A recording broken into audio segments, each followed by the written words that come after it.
Tôt le matin, dans ce centre commercial de Kigali, la capitale rwandaise, Aïcha, une commerçante quadragénaire, organise sa partie du magasin de pagne qu'elle partage avec plusieurs autres femmes d'affaires.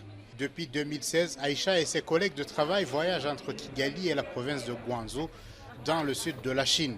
Cela fait 2 ans qu'elle a décidé de ne plus se rendre en Chine, mais de commander ses marchandises en ligne. Imaginez la distance de ce voyage et l'énorme frais de transport qu'il faut payer.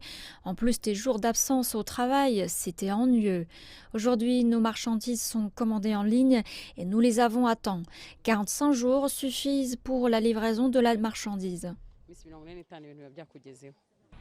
Dans la zone industrielle, à quelques kilomètres du centre-ville, cette usine textile qui importe toute sa matière première de Chine pense déjà à ce que la deuxième exposition économique et commerciale Chine-Afrique pourra lui apporter comme savoir-faire. C'est une grande opportunité pour les Rwandais, les commerçants rwandais, de pouvoir exposer et de faire savoir ce que nous pouvons faire ici au Rwanda, ou en particulier, ou en Afrique en général, parce que c'est une vitrine extraordinaire pour nous de se faire connaître en une fois dans une exposition qui rassemble beaucoup de, je ne sais pas combien de participants il y a, mais je pense que c'est un moyen très rapide et très efficace de nous faire connaître en Chine en particulier.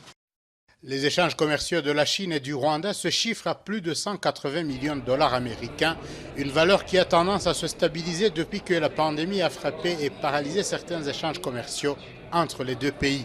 Si pour le moment les Rwandais exportent principalement des produits agricoles vers la Chine, tels que le chili et le thé, le président rwandais lui profite de cette exposition pour proposer aux Chinois de s'aventurer dans le tourisme au Rwanda, ce sur quoi porte l'un des nombreux accords de coopération signés entre Kigali et Beijing en 2018.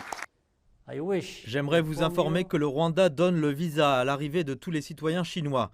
Ainsi, j'envoie une sincère invitation aux touristes chinois à venir rendre visite au Rwanda pour faire l'expérience d'une faune exceptionnelle et d'un accueil chaleureux africain.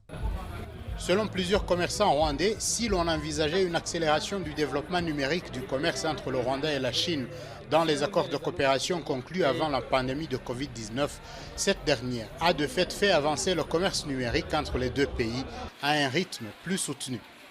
Etienne Gatanazi pour CGTN français, Kigali, Rwanda.